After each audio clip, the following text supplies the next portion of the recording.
kita mulai pembelajaran, seperti biasa, cek kerapihan pakaian kalian. Cek lantai kalian apakah sudah bersih atau belum? Sudah. Alhamdulillah. Baik, karena ya.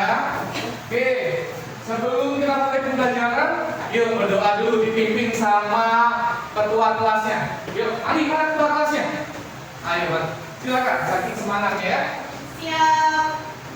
Sebelum mulai pelajaran alangkah baiknya untuk berdoa menurut kepercayaan masing-masing. Berdoa dimulai.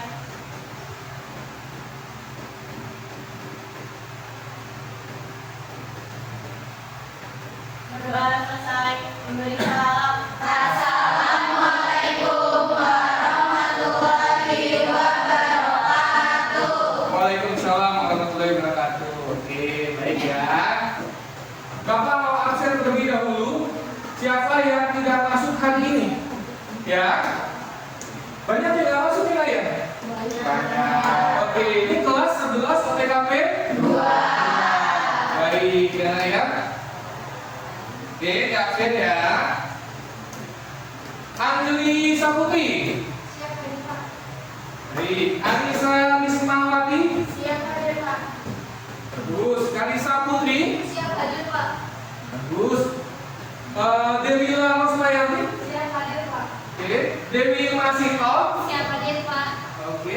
Dewi Sri Wahyuni. Siap hadir Pak. Oke. Wares Geneva.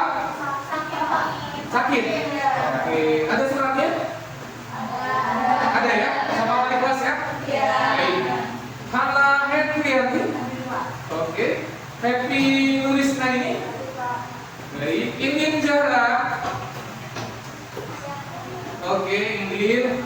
Indra Suryajaya. Sakit. Ada suratnya ya? Pastikan ya.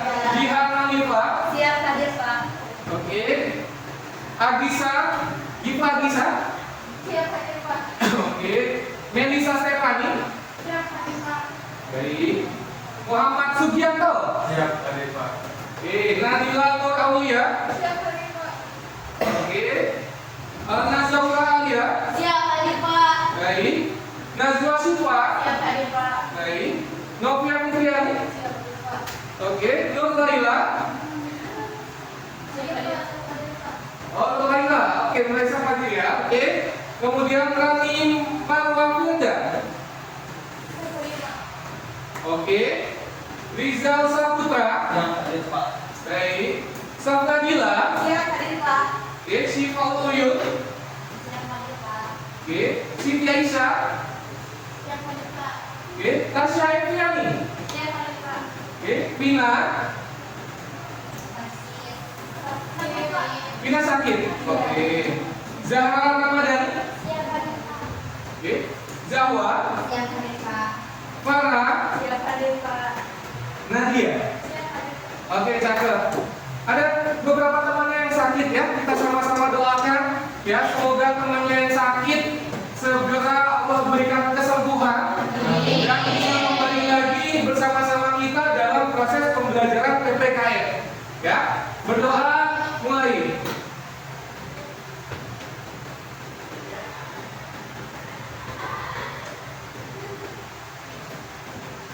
Oke, baik. Nah, kalau gitu sebelum kita memasuki KBM, ya, yuk untuk menambah jiwa nasionalisme kita, berdiri dulu. Kita menyanyikan lagu nasionalisme. Lagu apa ini? Kita menyanyikan lagu Satu Nusa Satu Bangsa, ya. Kalau speakernya kurang kencang, suara kamu yang harus lantang, ya. Oke. Yuk, mari kita nyanyi bersama ya. Kita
menyanyikan lagu Satu Nusa Satu Bangsa, Bapak mau tahu apa sih maknanya dalam kehidupan kalian?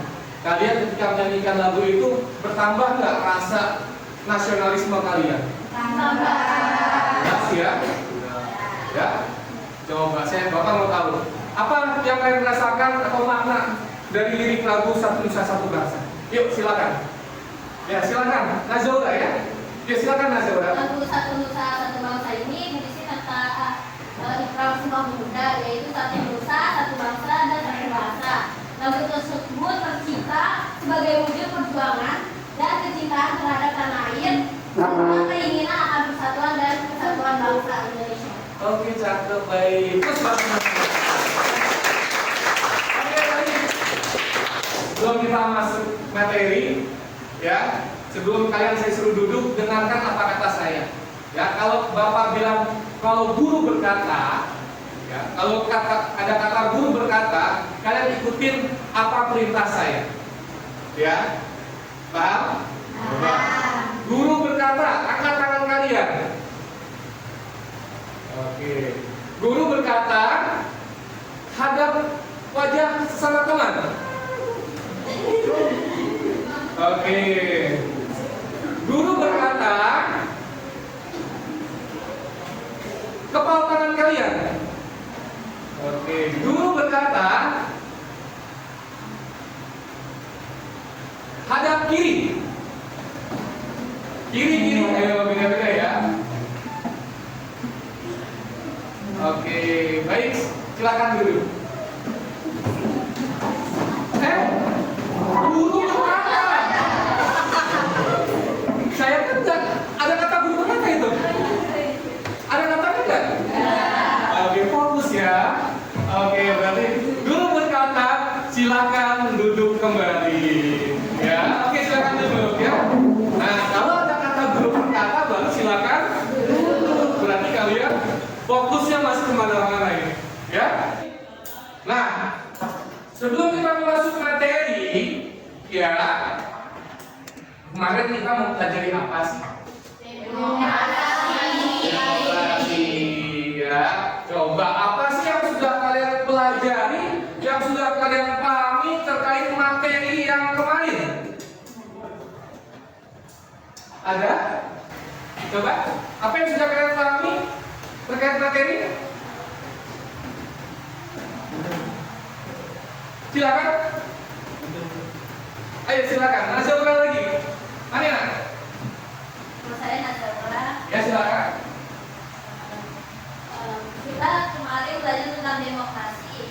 Menurut saya Yuk, silakan demokrasi dulu, masuk. berarti kekuasaan berada di tangan rakyat, yang maknanya bahwa rakyat memiliki kebebasan untuk berpendapat dan memilih hak setara dengan yang lainnya. Oke, baik. Satu orang lagi ada? Apa materi yang sudah kita pelajari minggu lalu? Ayo. Ada? Ini namanya? Ya silakan. Jangan ragu untuk tunjuk tangan ya. Yuk, latih keberanian kalian. Oke, silakan. Nak. Nama saya Nursifa. Menambahkan demokrasi menjamin kebebasan berpendapat. Salah satu utamanya adalah sistem demokrasi. Demi mampu mempertahankan keamanan dan kemakmuran jangka panjang, demokrasi adalah alat yang paling efektif untuk mewujudkan kesejahteraan, mengurangi konflik, dan meningkatkan partisipasi publik dari segi pemenuhan hak asasi manusia. Oke, cakep, bagus. Terus batu tangan. Sudah paham ya? Nah, oke. Pembelajaran kita hari ini, ya, kita mempunyai namanya tujuan pembelajaran. Ya, kemarin kan kita sudah melaksanakan yang pertama, ya. Tadi ini apa yang sudah kalian pelajari pada pertemuan sebelumnya? Tadi sudah dijawab oleh dua temannya, Nazaura dan Najwa. Oke, baik. Nah, tujuannya hari ini nanti kalian akan diskusi kelompok maju ke depan untuk presentasi, ya. Yang kemarin LKPD yang sudah Bapak berikan, ya. Jadi kalian di sini tinggal presentasi, ya. Coba dibacakan pertemuan kedua. Saya minta bacakan karena ini, silakan. Pertemuan pertama sudah ya kemarin ya. Pertemuan keduanya, ya silakan. Terlihat? Yang lantang suaranya yang semangat ya. Ayo silakan kan.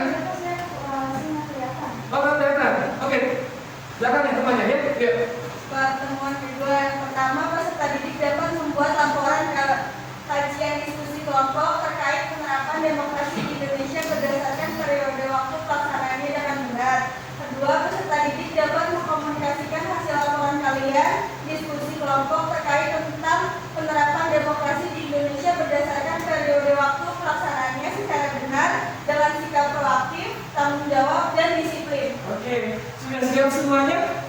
Sudah siap semuanya? Oke. Baik. Kita masuk. Nah, ya. Dari tujuan pembelajaran yang tadi dibacakan oleh temannya, ya, apa sih tadi di sini? Membuat laporan kajian diskusi kelompok terkait penerapan demokrasi, ya, berdasarkan periode waktu. Yang kedua, mengkomunikasikan hasil laporan kajian diskusi kelompok terkait tentang penerapan demokrasi di Indonesia berdasarkan periode waktu, ya. Nah, apa manfaat yang akan diperoleh siswa dari pembelajaran ini? Ayo, siapa yang bisa? Apa yang manfaat dalam kegiatan nanti presentasi? Apa yang bisa kalian peroleh dari manfaat tadi? Ayo, siswa mampu nanti belajar untuk belajar apa? Oke, menerapkan demokrasi dengan baik. Kalau pas presentasi belajar untuk berani berbicara di depan umum, kemudian mampu berpikir kritis, ya kan? Ada proses tanya jawab di situ. Kalian diajak untuk mampu berpikir kritis, ya. Dan kalian udah pasti berani belajar berani untuk menampilkan suatu hasil kajian diskusi yang telah kalian diskusikan bersama dalam kelompok, gitu ya. Jadi manfaatnya itu banyak sekali dalam proses presentasi. Di situ terlihat proses demokrasinya seperti apa, ya, ya. Oke, gitu ya. Nah, di sini, yuk, Bapak pastikan lagi apakah kalian sudah duduk secara berkelompok sesuai dengan apa yang arahan Bapak? Ketika masuk dalam kelompok yang mana? Kelompok 1, 2, 3, 4, 5. Sudah semua ya? Oke, baik ya. Jadi sesuai dengan arahan kemarin, kalian sudah langsung duduk ke kelompok ya. Persiapan presentasi hasil diskusi menggunakan Google Slide. Sudah siap semua? Ada linknya? Oke, baik. Nanti Bapak kasih waktu kalian kurang lebih 2 menit 3 menit untuk mempersiapkan presentasi. Nah, karena ini periodisasi waktu ya dari awal sampai akhir, jadi kita nggak bisa pakai acak. Kelompok 2 duluan yang maju atau kelompok 5 duluan yang maju. Jadi nggak bisa begitu ya. Terus kan biasanya kan kita pakai wheel of fame nih. Yang maju duluan siapa? Gitu ya. Karena ini periode waktu ya. Jadi alangkah bagusnya adalah dari tahun 45 sampai dengan sekarang. Ya, jadi kita nggak ngacak tahunnya. Oke? Yuk, diskusikan untuk kelompok 1 ya. Untuk kelompok 1, Bapak persilakan kalian untuk mempersiapkan maju tampil di depan. Ya, mana kelompok 1? Siap? Oke, perwakilan ya, 2 orang. Yuk, silakan.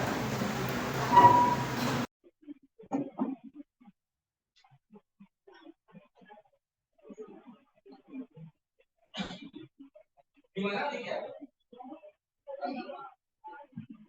Pakai laptop saya aja. Oh, udah dikirim. Oh iya, lagi dikirim ya, bagus ya. Oke, yuk, silakan. Nah,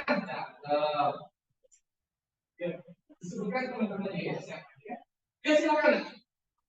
Assalamualaikum warahmatullahi wabarakatuh.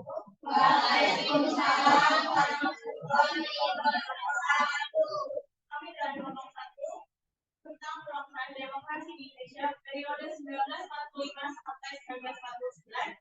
Pertama-tama izinkanlah saya untuk memperkenalkan diri. Nama saya Nadia Syifa dan rekan saya Asyifiani.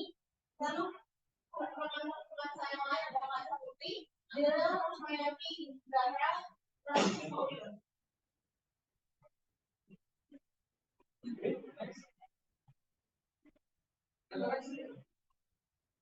komponen analisis. Deskripsi pelaksanaan demokrasi. 2. Akuntabilitas pelaksanaan demokrasi. 3. Batasi rekrutmen politik. 4. Pola rekrutmen politik. 5. Pelaksanaan pemilihan umum. 6. Pemenuhan hak dasar warga negara. 7. Adakah yang uji dalam penerapan demokrasi? Kita masuk ke materi yang pertama, yaitu pelaksanaan demokrasi periode 45 sampai 1949. Pada periode ini, Indonesia mengimplementasikan sistem pemerintahan demokrasi Pancasila. Pada masa ini terdapat banyak peristiwa politik seperti pengesahan konstitusi, pemilihan umum pertama, pembentukan kabinet, hingga pengunduran diri presiden pertama Indonesia dan dimulai krisis politik. Lalu di demokrasi ini juga diwarnai oleh berbagai perselisihan di antara partai-partai politik. Selanjutnya, akuntabilitas pelaksanaan demokrasi. Pada periode 1945 sampai 1949 belum dapat dilaksanakan. Lalu, Insinyur Soekarno dengan penuh keyakinan memasukkan asas mufakat atau demokrasi tentang dasar negara Indonesia. Selanjutnya ada rotasi kekuasaan. Pada periode ini tidak ada rotasi kekuasaan karena pemilu pertama belum dilaksanakan pada periode ini karena sesuatu yang tidak dimungkinkan. Presiden yang secara konstitusional ada kemungkinan untuk menjadi diktator. Diktator ini adalah kekuasaan dalam pengambilan keputusan. Pemimpin cenderung memusatkan kekuasaan pada dirinya sendiri. Selanjutnya, Pola rekrutmen politik bersifat terbuka. Terbentuknya sejumlah platform untuk masa-masa selanjutnya. Terletak dasar bagi sistem kepartaian di Indonesia untuk masa selanjutnya.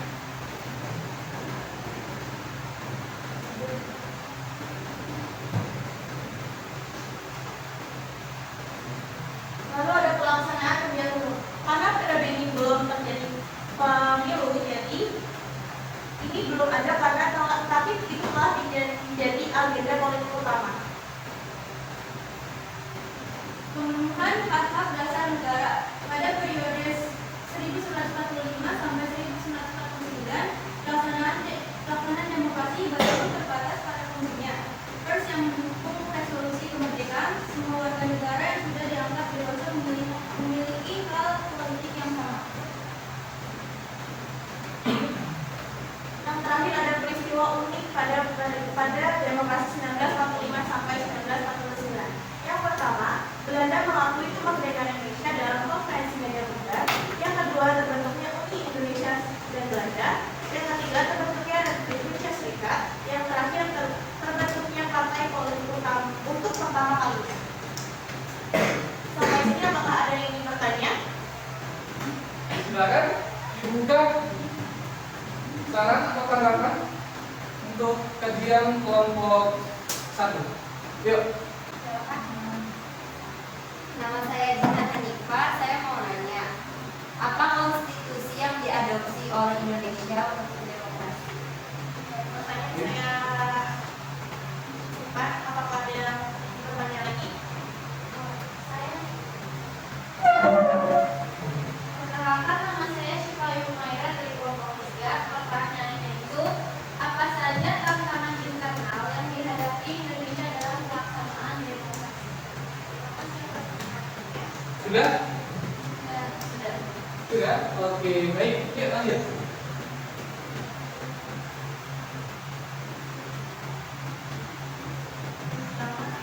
Izin menjawab pertanyaan dari Jihan. Pertanyaannya, apa konstitusi yang diadopsi oleh Indonesia untuk demokrasi? Jawabannya, Indonesia mengadopsi Undang-Undang Dasar 1945 sebagai konstitusi profesional pada tahun 1945. Lalu prinsip-prinsip demokrasi, hak asasi manusia, dan kebebasan sipil. Lalu saya ingin menjawab pertanyaan kedua dari Syifa Yumaira, yaitu apa saja tantangan yang dihadapi Indonesia dalam pelaksanaan demokrasi. Pada pelaksanaan ini terjadi perselisihan antara pihak yang mendukung sistem parlementer dengan pihak yang ingin menerapkan sistem sosial. Yaitu konflik ini mencerminkan perbedaan ideologi dan visi politik di antara pemimpin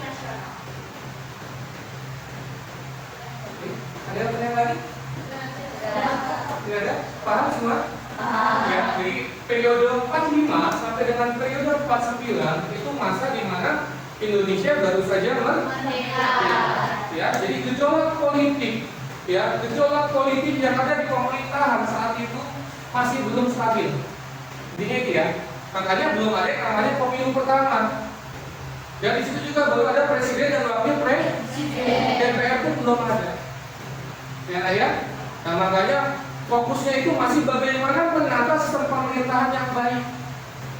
Bagaimana menata sistem demokrasi yang baik. Gitu ya, kan banyak itu. Tahun 45 49 masih adanya pemberontakan, masih adanya penjajahan Belanda masih di Indonesia. Gitu ya. Jadi Indonesia masih fokus bagaimana upaya mempertahankan kemerdekaan pada saat 45 sampai dengan 49. Paham ya sampai sini ya?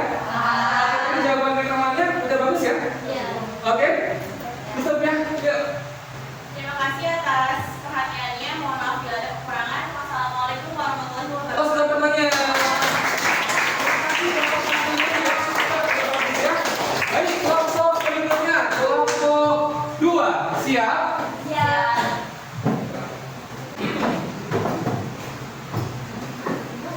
Dibuka. Ya silakan gantian. Ini operator siapa satu orang di sini? Kelompok 2. Ya.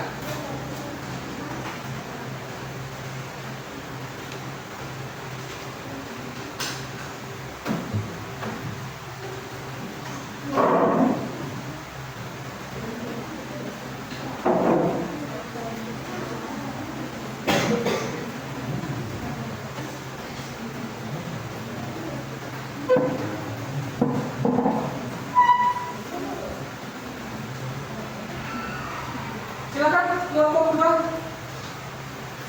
Assalamualaikum warahmatullahi wabarakatuh. Waalaikumsalam warahmatullahi wabarakatuh. Selamat siang semua. Saya Nazura Aulia dan teman saya Lihat Hanifah beserta anggota kelompok 2 yaitu ada Melisa, Najla, Novia, Ririn dan Christina Aulia akan menjelaskan tentang demokrasi di Indonesia pada periode 1949 sampai dengan 1959 atau bisa disebut dengan periode parlementer atau periode liberal.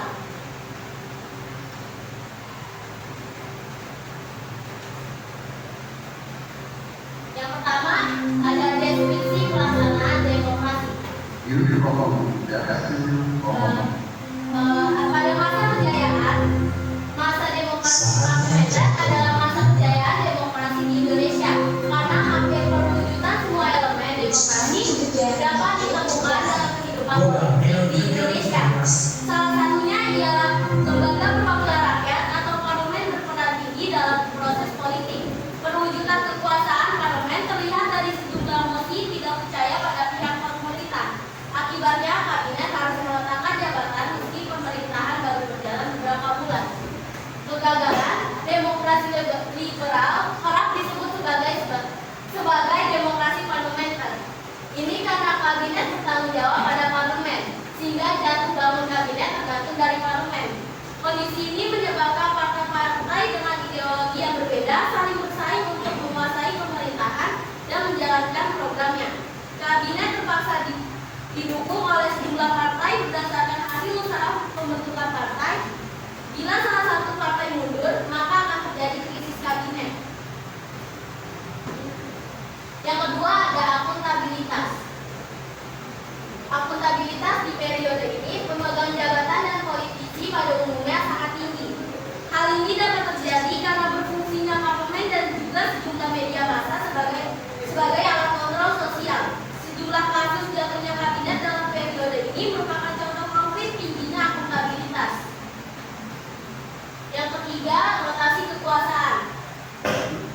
Rotasi kekuasaannya kehidupan kepartaian memperoleh peluang sebesar-besarnya untuk berkembang secara maksimal. Dalam periode ini Indonesia menganut sistem multipartai. Pada periode ini 40 partai politik terbentuk dengan tingkat otonomi yang sangat tinggi dalam proses rekrutmen, baik pengurus atau pimpinan partai maupun para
menerapkan demokrasi. Hal unik yang saya dapat adalah pemilihan umum pertama kali dilakukan dan berlangsung dengan lancar. Pemilihan umum yang terjadi pertama kali dan berjalan dengan lancar merupakan sesuatu yang unik yang terjadi pada periode liberal ini. Seperti yang dijelaskan sebelumnya, bahwa walaupun merupakan pemilu pertama kali, namun kegiatan tersebut dapat berjalan dengan baik sesuai dengan demokrasi yang diharapkan.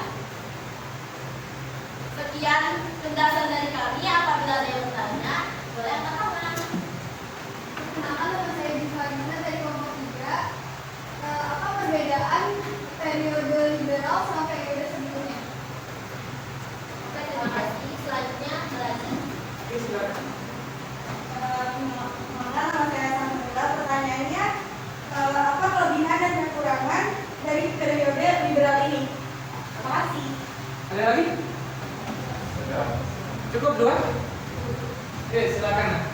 Izin menjawab pertanyaan Cik Agustina, yaitu apa perbedaan periode liberal dengan periode yang lainnya? Perbandingan pelaksanaan pemerintahan pada masa demokrasi liberal, yaitu mengenai kedudukan presiden pada masa demokrasi liberal sebagai kepala negara. Sedangkan pada masa demokrasi terpimpin, presiden juga sebagai kepala pemerintahan. Jumlah partai pada masa demokrasi liberal berkembang pesat, berbeda pada masa demokrasi terpimpin. Jumlah partai mulai dibatasi dikarenakan banyaknya partai dapat mengaruhi stabilnya politik.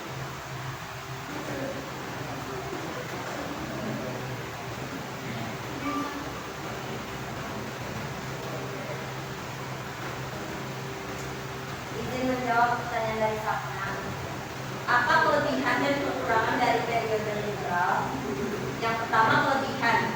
Yang pertama, demokrasi liberal mengakomodasi berbagai perbedaan pandangan yang terjadi di tingkat manapun. Misalnya, semua warga negara dapat membentuk partainya sendiri-sendiri.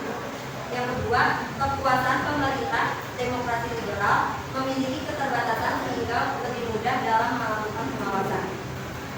Selain itu, ada kekurangan demokrasi liberal. Yang pertama, iklim perpolitikan demokrasi liberal menjadi tidak selalu baik pada saat ada terlalu banyak partai. Yang kedua, sesuai dengan apa yang terjadi pada masa negara Indonesia menggunakan sistem demokrasi liberal, partai politik lebih fokus untuk mempertahankan kekuasaan dibandingkan memikirkan sebuah kebijakan yang berdampak baik terhadap bangsa dan negara. Sebuah negara harus selalu menjaga stabilitasnya. Namun, banyak partai politik menjadi sering terjadi perbedaan ideologi yang muncul sehingga menghambat dalam pembuatan kebijakan seperti undang-undang dan lain sebagainya. Ini pertanyaan lagi? Oke ya, jadi tahun berapa tadi liberal itu? Tahun berapa? 1949 sampai dengan 1959. Oke, itu terjadi namanya proses demokrasi dalam hal pelaksanaan demokrasi dalam hal pemilihan umum yang pertama. Ya, tahun berapa? 1955 ya. Di situ dikatakan sebagai proses demokrasi yang paling baik. Seperti itu. Indikatornya apa aja tadi? Kan sudah sebutkan temannya. Ya, banyak partai politik, gitu ya tadi ya. Ya. Kemudian adanya proses pemilihan umum, itu jelas banget itu, jelas sekali. Nanti kita pemilu kapan nih ke depan nih? Tahun berapa nih? 2024. Udah punya jagoan semua ya? Oke, udah punya jagoan ya. Kemudian apa lagi indikatornya tadi? Pemilu, partai politik, kemudian kekuasaan berada di pemerintahan. Maksudnya? Jadi kan itu parlemen atau liberal. Jadi pemerintahan itu kedudukan presiden pada masa demokrasi liberal sebagai kepala negara. Sedangkan pada masa demokrasi selanjutnya presiden juga sebagai kepala pemerintahan. Pada saat itu presiden dan kepala pemerintahan itu menjadi presiden. Oke, baik ya. Nah, ada pertanyaan lagi? Ya. Sudah ya? Oke, tutup dan close temannya. Tutup ya, silakan. Sekian. Sudah bagus ya? Sekian penjelasan dari kami. Kurang lebihnya mohon maaf. Assalamualaikum Oke, warahmatullahi bagus sekali. Terima kasih ya. Kelompok pertanyaan 3, siap? Satu orang operator ya. Siap, silakan.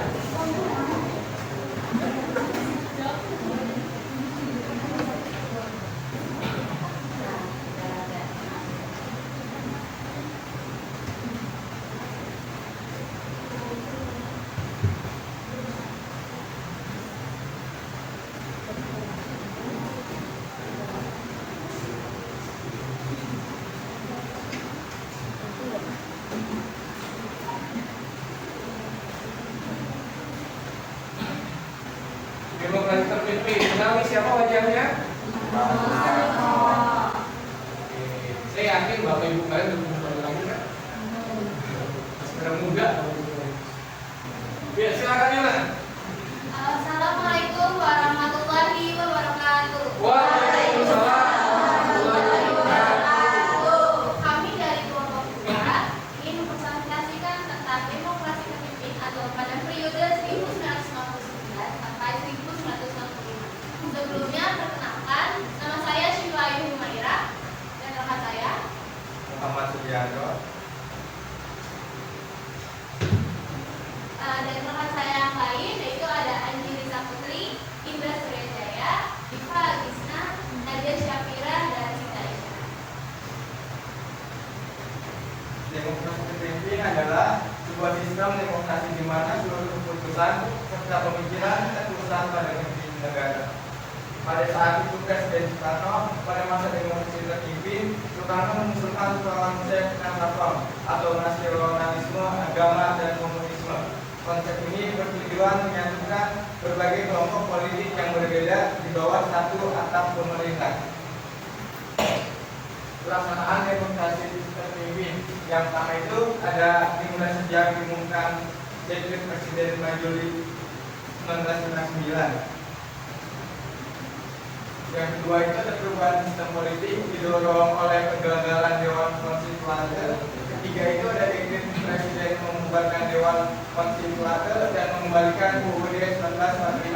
Keempat itu ada mengumumkan dekret Presiden dan mengakhiri demokrasi liberal. Yang kelima itu ada konsep demokrasi yang mengandung Pancasila.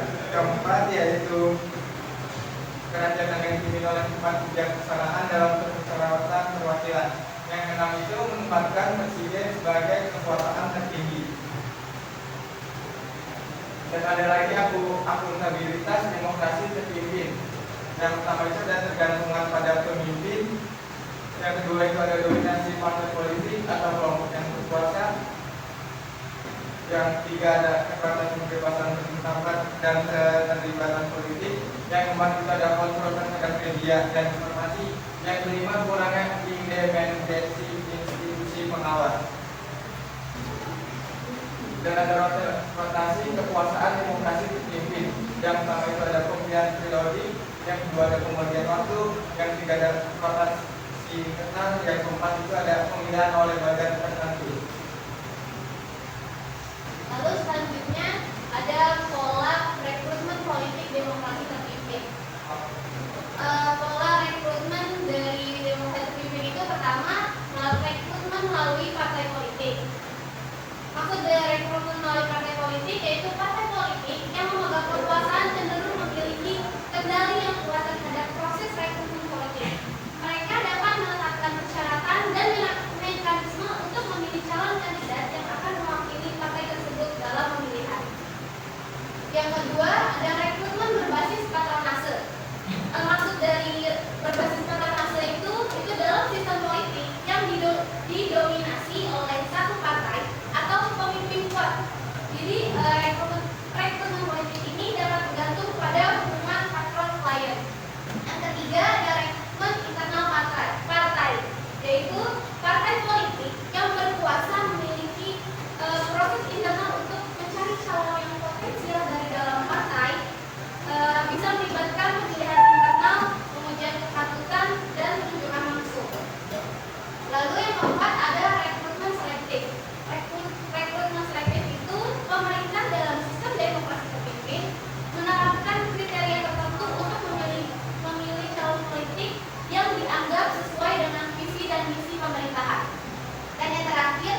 menjelaskan yang merupakan pola rekrutmen yang terjadi di demokrasi terpimpin.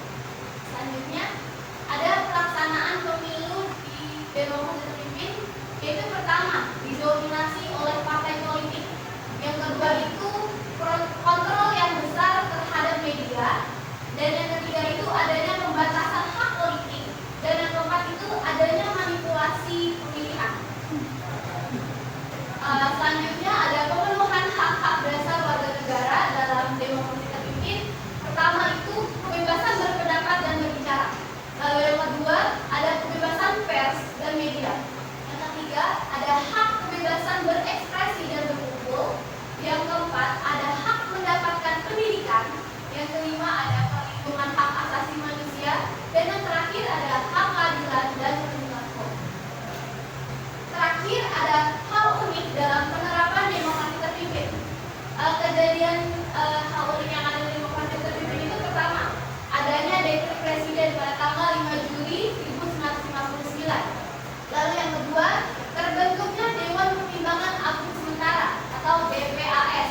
Lalu yang ketiga, adanya peristiwa G30 SPKI yang terjadi pada tahun 1965. Yang keempat, terbentuknya Majelis Permusyawaratan Rakyat Sementara atau MPRS. Dan yang terakhir, terbentuknya Dewan Perwakilan Rakyat Gotong Royong.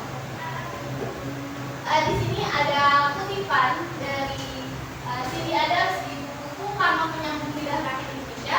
Izin menyampaikan, demi tercapainya cita-cita kita, para pemimpin politik tidak boleh lupa bahwa mereka berasal dari rakyat, bukan berada di atas rakyat. Oke, sekian presentasi kami. Apakah ada pertanyaan? Baik, yuk silakan. Silakan gini. Oke. Perkenalkan, nama saya Rifa Fauzia. Izin bertanya, apa tujuan konten Nasakom yang diusulkan oleh Soekarno pada masa demokrasi terpimpin? Terima kasih. Perkenalkan, saya Dawati Rawanan. Pertanyaannya itu faktor apa saja yang mempengaruhi rekrutmen politik dalam masa demokrasi terpimpin? Faktor apa saja? Faktor apa saja yang mempengaruhi rekrutmen politik dalam demokrasi terpimpin? Oke. Yuk silakan. Oke, saya izin menjawab pertanyaan dari Syifa Fauzia, kelompok 4. Pertanyaannya itu, apa tujuan konsep Nasakom yang diusul oleh Soekarno pada masa demokrasi terpimpin? Jawabannya yaitu untuk menyatukan berbagai kelompok politik yang berbeda di bawah satu atap pemerintahan.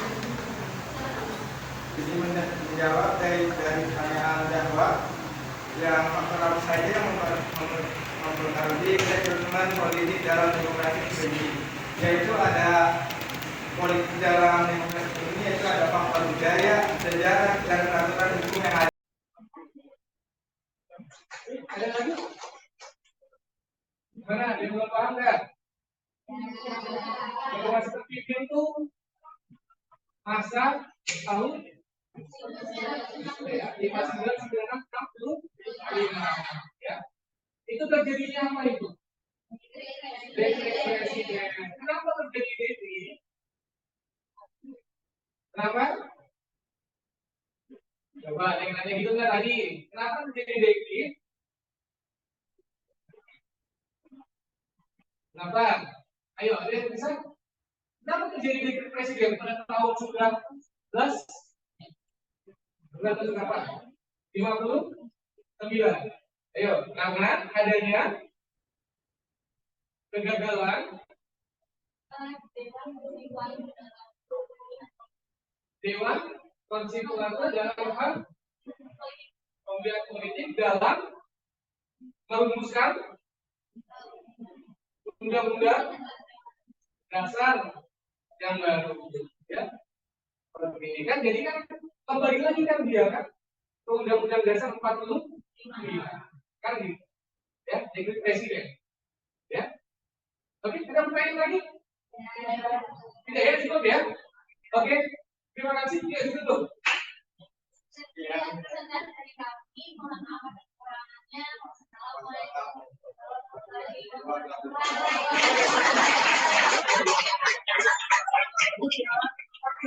Ya, lanjut ya kelompok 4. apa?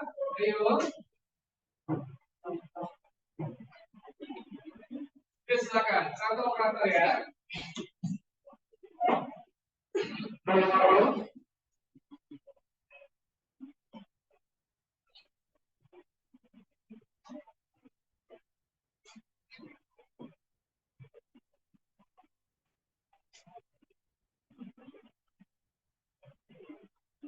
Kalau pakai Google Slide itu enak ya. Jadi kalian langsung kirim linknya atau kan kalian udah kirim ke saya gitu. Dari bagian saya kan.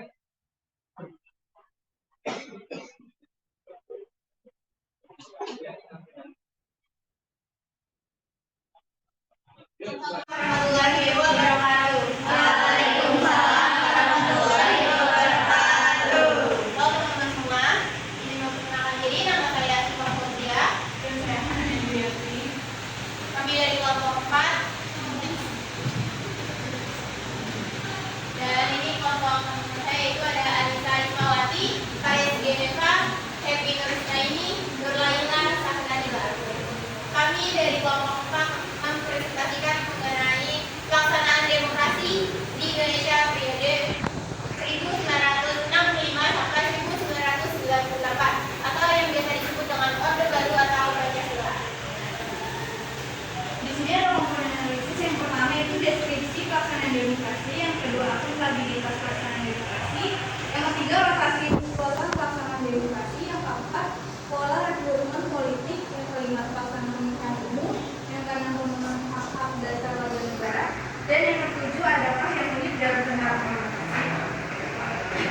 Yang pertama itu deskripsi pelaksanaan demokrasi. Orde Baru berkeinginan melaksanakan Pancasila dan UUD NRI tahun 1945 secara murni dan konsekuen sebagai kritik terhadap Orde Lama yang dianggap telah menyimpang dari Pancasila. Dengan demikian, sistem politik ini diberi nama demokrasi Pancasila.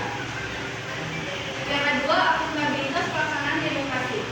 Pada era Orde Baru yang terjadi pada tahun 1995 hingga 1998, akuntabilitas demokrasi yang digunakan adalah mempublikkan dan menjalankan pemerintahan yang berlandaskan Pancasila dan UUD secara konsekuen dan akan diterapkan dalam setiap sendi kehidupan bangsa.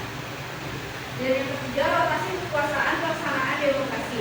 Kekuasaan presiden tetap dipegang oleh Presiden Soekarno yang membedakannya hanya wakil presiden dan jajaran kabinetnya, diantaranya A. Wakil presiden tahun 1973 sampai 1978, Hamengkubuwana 9 tahun 1978 sampai 1983, yaitu ada Malik yang tahun 1988 sampai 1993, yaitu Umar Wadi Kusuma dan Trisutisno.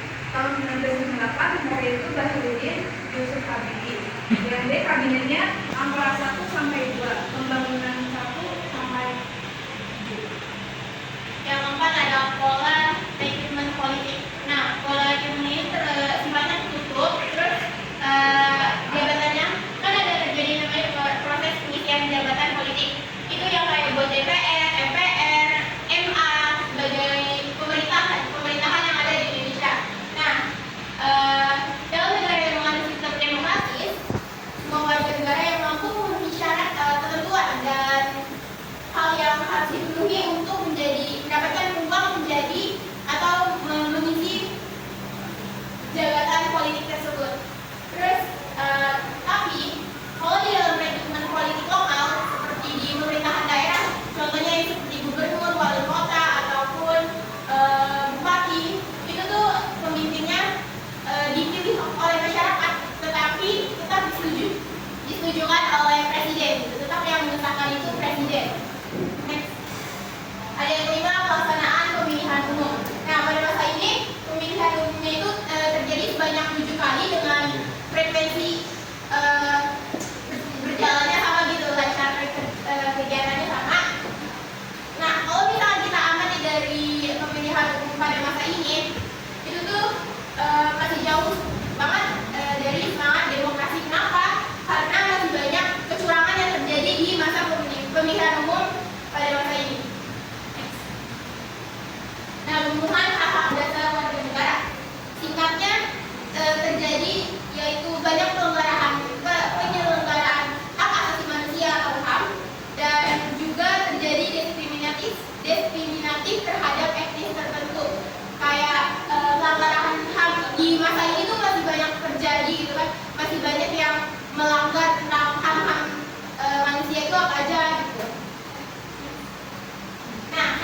yang terjadi di masa periode ini, yang pertama, tambal sulam demokratisasi pemilu di Indonesia. Sebagai negara yang mengadili sistem demokrasi, tentu pemilu menjadi ciri guna menegaskan bahwa Indonesia adalah negara yang demokratis. Bahkan pendiri bangsa dalam naskah di Undang-Undang Dasar 1945 mencantumkan kata pemilu. Namun, keadaan awal revolusi Indonesia serta keadaan gonta-ganti kabinet memaksa pemilu harus dilaksanakan 10 tahun pasca kemerdekaan. Itulah pertama kali pemilu diselenggarakan yang syarat nilai keragaman, kejujuran, kesederhanaan, dan kedamaian. Terus yang kedua terjadi pembantaian di Indonesia pada tahun 1965 sampai 1966. Peristiwa ini G30 SPK itu masih berlanjut dari yang tahun-tahun sampai itu saja yang dapat kami sampaikan. Mungkin ada pertanyaan dari teman-teman, silakan ditanya. Silakan. Bukan nama ya. Temannya ingin tanya. Oke, silakan. Nah, saya Farhanisa, saya dari Komputer. Saya menanya mengapa pada era reformasi saat ini mengimplementasikan Pancasila sangat dibutuhkan oleh masyarakat. Pada itu masuk para masyarakat semuanya. Kenalkan nama saya Nesya Fiani. Pertanyaannya bagaimana upaya warga negara untuk mewujudkan demokrasi Pancasila? Oke, ada lagi? Ada? Ada lagi? Baik. Jadi dari mana itu mengapa pada era reformasi saat ini karena ini pada tahun 2000 neoliberalisme tentang neoliberalisme dan globalisme telah memasuki kalangan masyarakat Indonesia sehingga nilai-nilai yang terkandung dalam Pancasila yang sesuai dengan kebudayaan yang sangat dibutuhkan oleh masyarakat. Izin menjawab pertanyaan dari saya. Jawabannya itu mewujudkan kebudayaan demokrasi Pancasila memang tidak mudah. Perlu diusahakan dari semua warga Indonesia agar demokrasi Pancasila dapat diimplementasikan dalam kehidupan sehari-hari. Yang paling utama itu tentu dari niat sama kemauan dari masyarakat sendiri.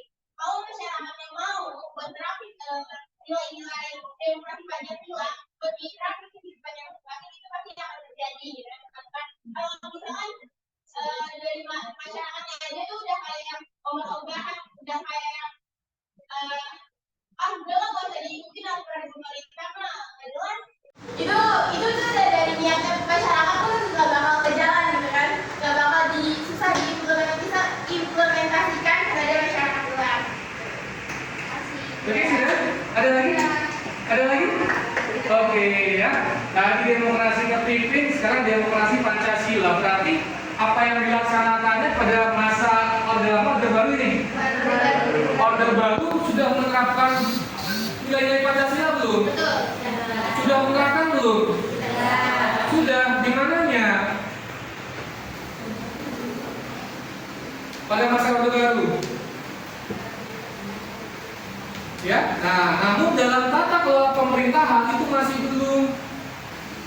Ya, jadi cuma namanya aja mengambil nama Pancasila. Ya, melabel oh itu demokrasi Pancasila. Namun pada masa Orde Baru pelaksanaannya sama saja dengan masa pelaksanaan demokrasi terpimpin. Kekuasaan berada di tangan presiden. Gitu, ya. Paham ya? Kebebasan berpendapat dibatasi, kebebasan pers untuk meliput juga dibatasi. Ya, itu masa demokrasi Orde Baru. Ya, kekuasaan presiden sangat banyak. Kekuasaan presiden ibaratnya bisa mencampuri kekuasaan legislatif. Ya, jadi masa demokrasi terpimpin itu sama dengan demokrasi Pancasila. Ya, walaupun namanya demokrasi Pancasila, namanya mulia demokrasi Pancasila, tapi pelaksanaannya, penerapannya dalam kehidupan bermasyarakat bangsa dan negara, terutama dalam pemerintahan itu masih jauh dari sempurna. Makanya pada tahun lahir kapan? 98 ya. Tahun 98 makanya ada masa berikutnya yang disebut dengan masa reformasi. Nah, kenapa kok bisa sampai masa reformasi? Berarti ada sesuatu di masa Orde Baru, yaitu demokrasi Pancasila. Yuk, udah tutup, silakan. Itu saja yang dapat kami sampaikan dan kami presentasikan. Kurang lebihnya mohon maaf. Wassalamualaikum warahmatullahi wabarakatuh. Kelompok terakhir, tetap semangat ya. Silakan kelompok 5, masa reformasi. Ya, kenapa ada masa reformasi? Ya, ditandai dengan apa reformasi itu? Dengan apa? Demonstrasi mahasiswa ya. Pada tahun 98. Sugi udah lahir. Pak Dewo juga masih kecil. Ya.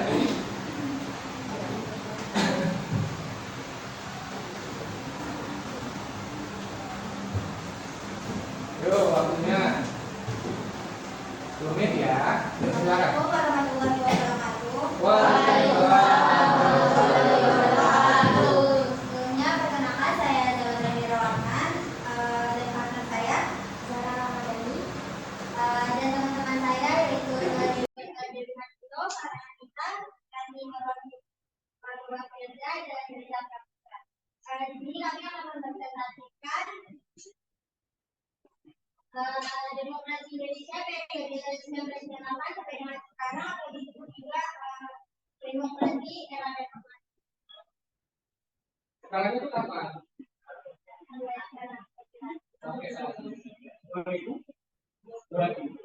Ya, lanjut. Berikut data di analisisnya. Yang pertama ada deskripsi pelaksanaan demokrasi.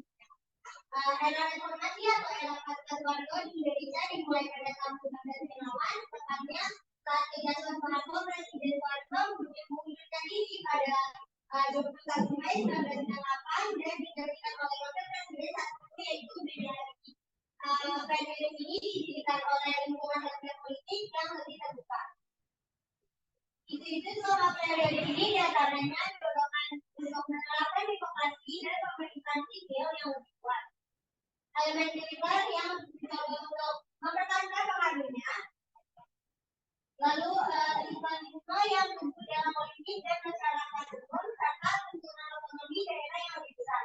Proses reformasi menghasilkan kebebasan berbicara yang lebih tinggi, berbeda dengan banyak orang yang meluas atau baru. Akibatnya debat politik menjadi lebih terbuka, di media massa dan ekspresi seni makin meningkat. Peristiwa-peristiwa yang telah membentuk Indonesia dan periode ini diantaranya serangkaian peristiwa terorisme yaitu termasuk bom Bali 2002 serta gempa bumi dan tsunami Samudra Hindia 2004. Yang kedua ada akuntabilitas, yaitu rakyat dengan bebas bisa memilih langsung wakilnya di lembaga legislatif dan presiden atau wakil presiden pun dipilih secara langsung. Lalu ada relasi kekuasaan pelaksanaan demokrasi.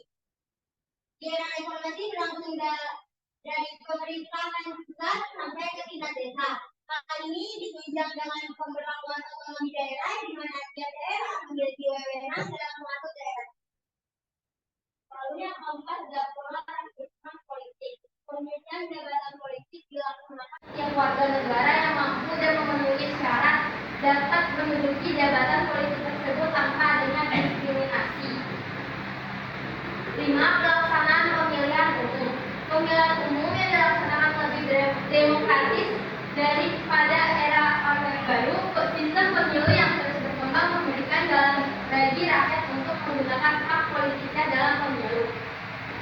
6. Pemenuhan hak-hak dasar warga negara. Sebagian besar hak dasar rakyat bisa terjamin seperti adanya kebebasan menyatakan pendapat, kebebasan pers, dan sebagainya. 7. Hal-hal yang unik dalam penerapan demokrasi periode 1998 sampai sekarang. Yang pertama ada amandemen Undang-Undang Dasar 1145. Yang kedua menghapus dui fungsi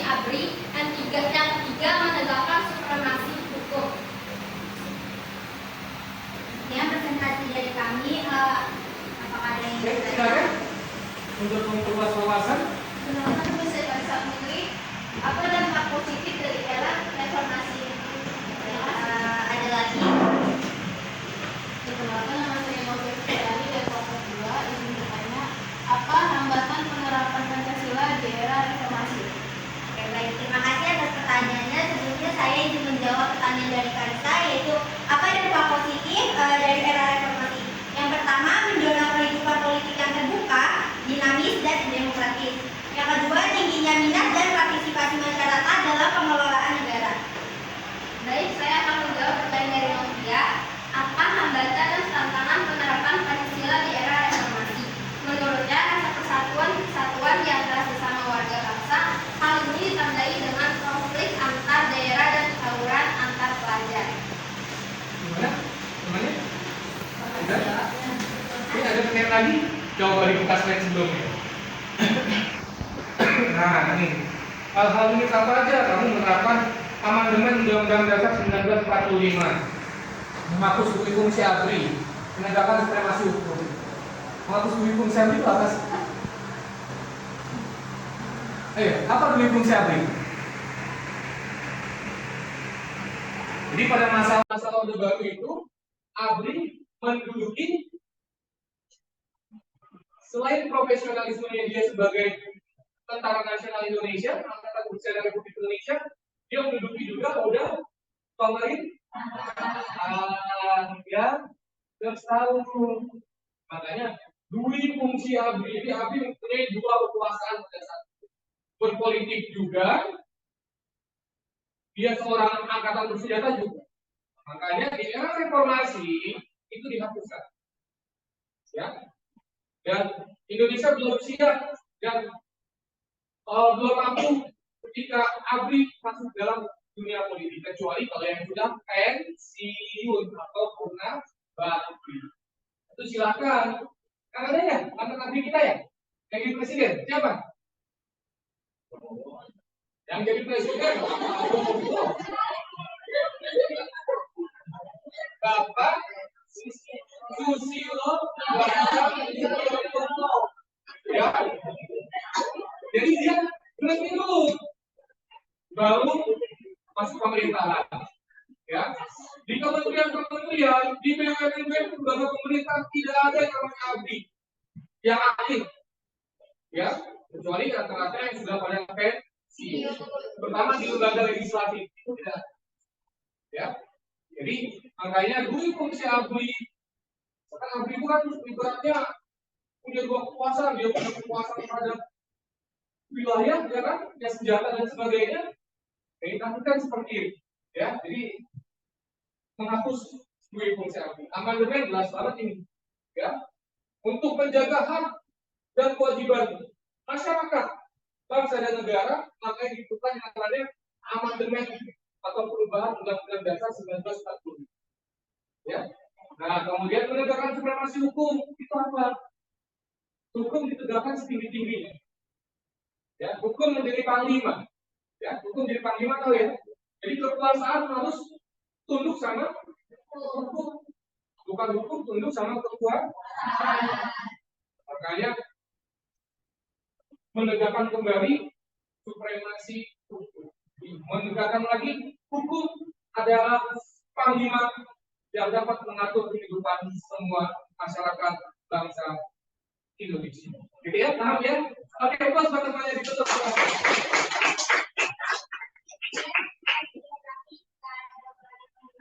Assalamualaikum warahmatullahi wabarakatuh.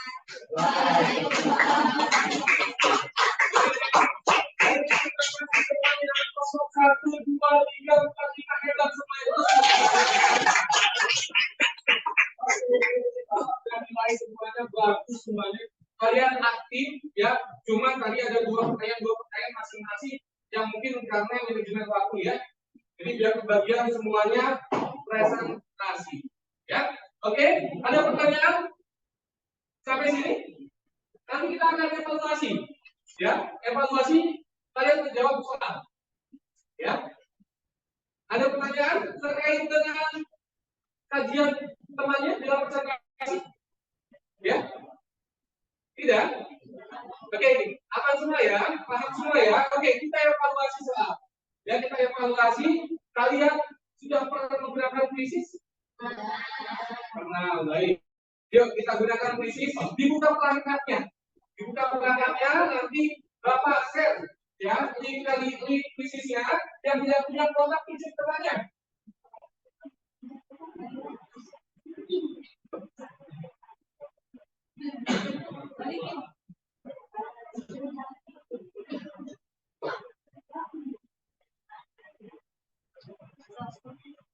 Yuk, silakan. Bapak share ya, krisisnya ya. Biar dibuka dulu ini. Udah siap semuanya? Insya Allah, saya yakin nilainya bagus-bagus semuanya.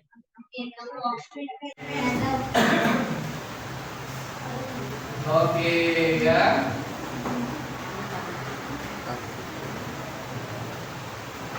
Latihan demokrasi ke-1 ya. Kita buka dulu. Lihat. Oke. Langsung mulai.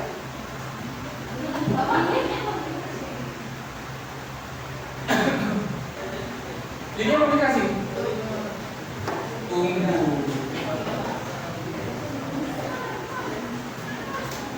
Mana ya? Nanti ada linknya di sini, ya. Oke, Bapak share di WA group, ya. Nah, yang dapat nilai tertinggi dapat hadiah. Nanti pas Idul Adha dapat daging kurban dari sekolah. Oke, yuk silakan. Dibuka linknya. Sudah? Ini belum ada yang masuk nih.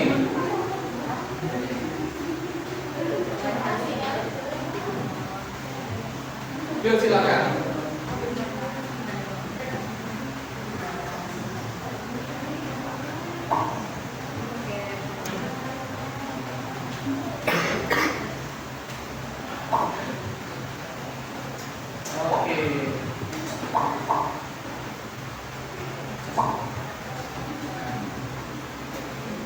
Oke, sebentar ada kendala. Laptopnya lupa dicas ini ya. Bentar ya, standby ya.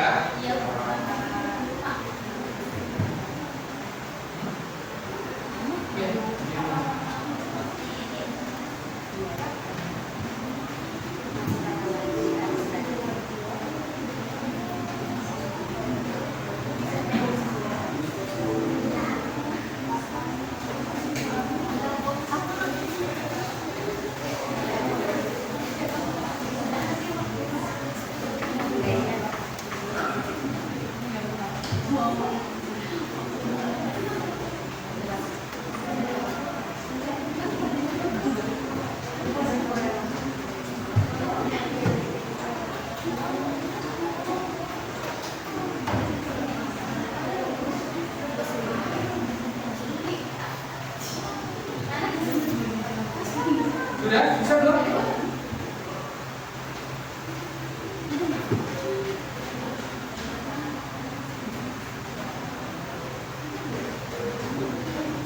Bentar ya, ini laptopnya mati.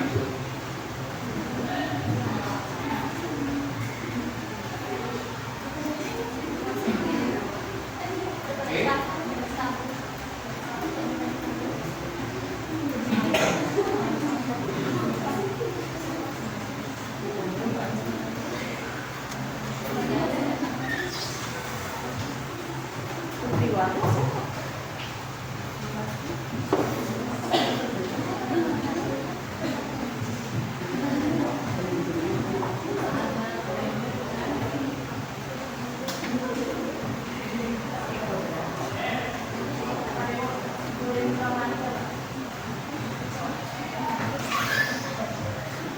Silakan yang uji korban ini siapa?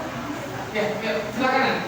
Sebentar ya, nanti ketika linknya sudah ada, nanti kalian segera mengerjakan kuisisnya. Oke.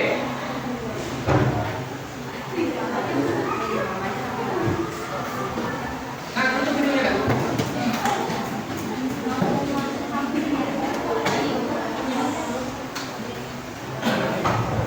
Baik, sudah. Yuk, silakan diakses. Silakan diakses.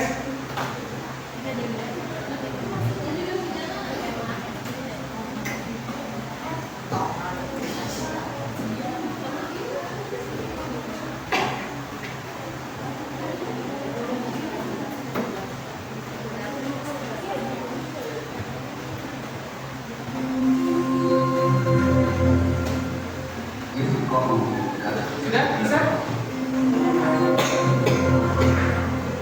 Saatnya jam 6 dimulai. Which lunch began at 6:11. Rokugan Mega Junior dari Asa.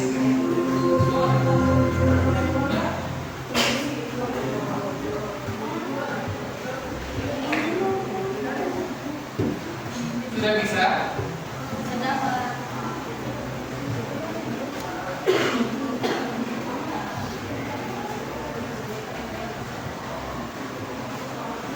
Sudah belum? Coba dicek. Jangan, krisis. Jangan. Bapak dulu. Mulai dulu, Bapak. Oh, belum ya? Kalian belum ya? Oke.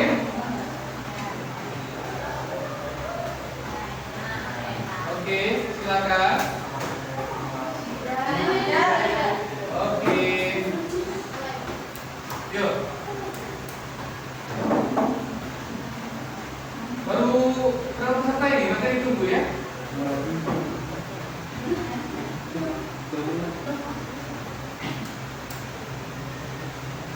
Oke, silakan kalian mengerjakan krisis. Ya, waktunya kurang lebih 10 menit. Sudah bisa masuk?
Pertama, Najwa Syifa. Mana saya?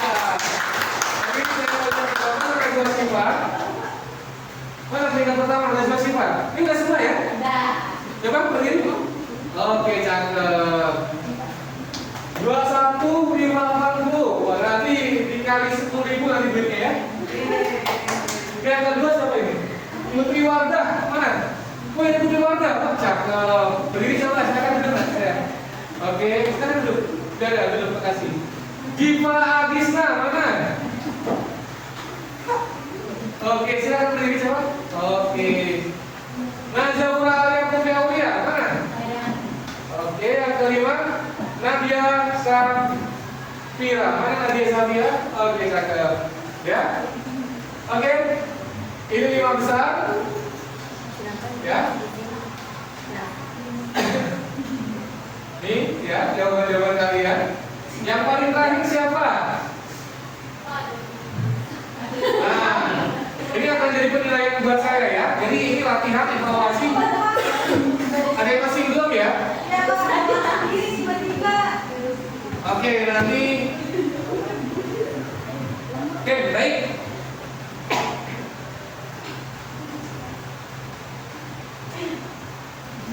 Oke, dari hasil kuisis tadi yang kalian kerjakan nanti itu adalah evaluasi dari pembelajaran kita hari ini, ya, terutama pada tahap pertemuan pertama dan pertemuan kedua kalian sudah melaksanakan yang namanya presentasi, ya, diakhiri dengan yang namanya evaluasi dengan menggunakan kuisis. Sudah pada paham ya?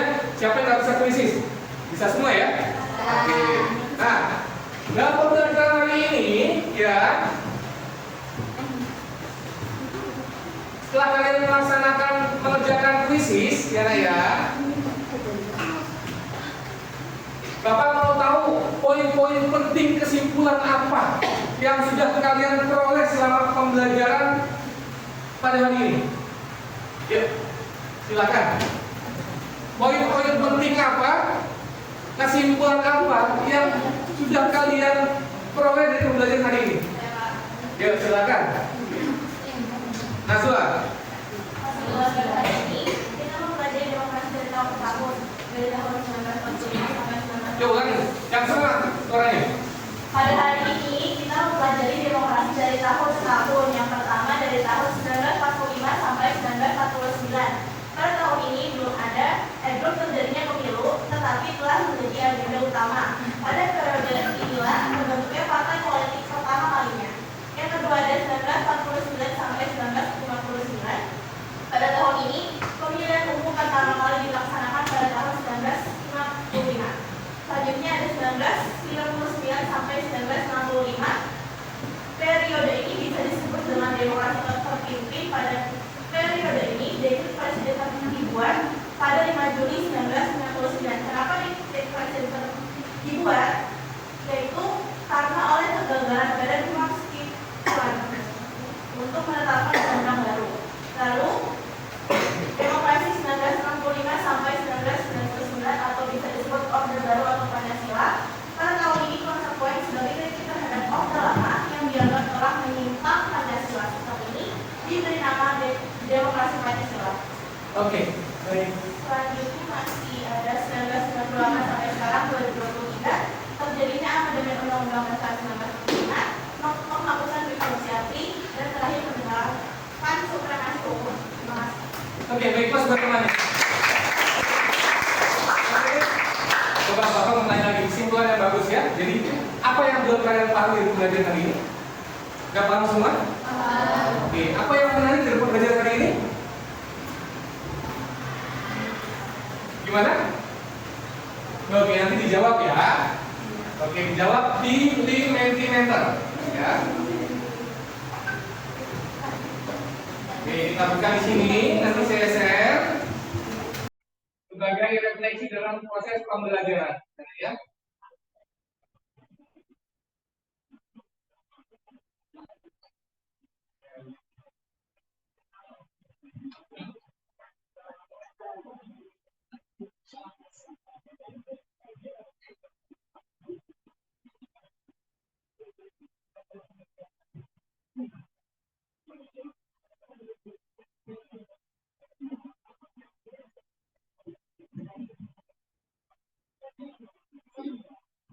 Silakan dibuka.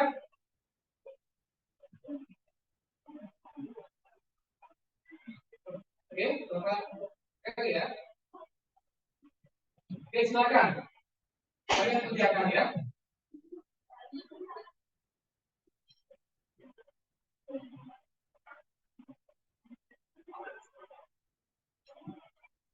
Yo, apa yang kalian rasakan akan proses pembelajaran ini? Sangat menyenangkan, menyenangkan, biasanya menyenangkan. Apa harapkan menyenangkan? Dan sangat menyenangkan. Ya, oke, ayo. Yang luar biasa saja sudah nggak apa-apa, tapi nanti kita minta alasannya ya. Kenapa? Ada yang kurang? Gitu ya. Oke, sudah? Langsung ya.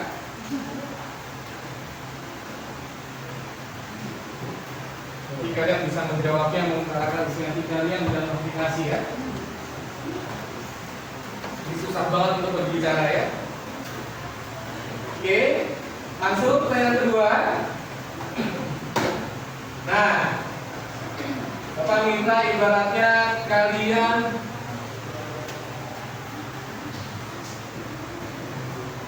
berikan alasan atas jawaban kalian sebelumnya. Kasih alasannya. Yuk, kasih alasannya. Tadi sangat menyenangkan, kenapa? Menyenangkan kenapa? Biasa saja kenapa? Kasih alasan.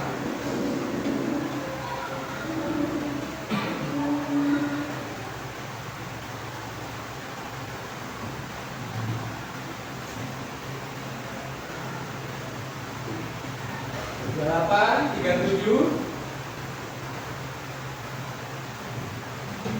Sudah.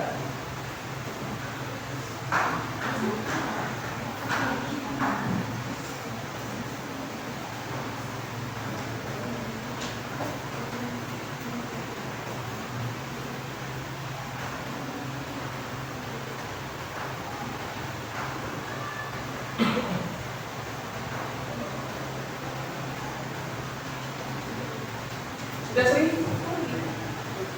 Sudah? Oke. Oke, 2, 1, selesai.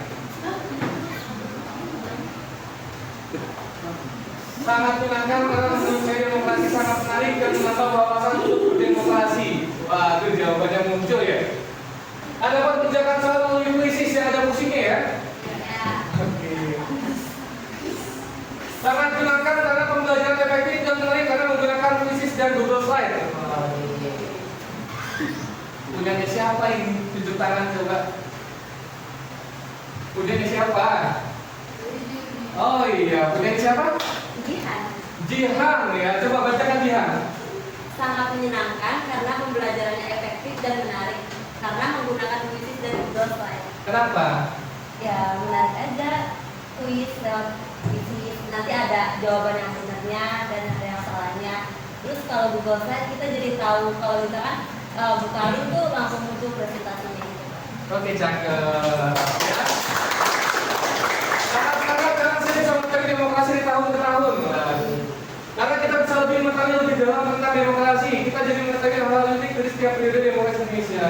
Ada yang sudut pandangnya teknologi dan pembelajaran, ada sudut pandangnya materi, ya. Oke, baik. Pada rasa materi pembelajaran kita hari ini, ya, cukup sekian, ya. Namun untuk pembelajaran minggu depan, ya, kalian pelajari materi selanjutnya. Ya, kalian baca halaman 150 sampai dengan 155 itu ada di e-book kalian, ya. Nanti kalian diskusi dengan teman kalian berdua saja. Ya, nanti itu tugasnya yang bisa kalian kerjakan di minggu depan untuk pertemuan selanjutnya. Pada waktu itu aja, diawali dengan doa, ya, dan diakhiri dengan doa. Oke. Yuk, saya minta tua kelas kita tutup pembelajaran ini dengan doa. Sebelum mengakhiri kelas pembelajaran hari ini, alangkah baiknya untuk berdoa menurut percaya masing-masing. Berdoa dimulai.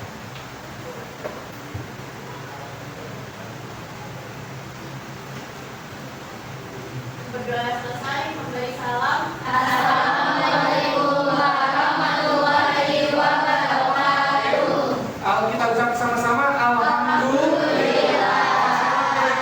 bergabung.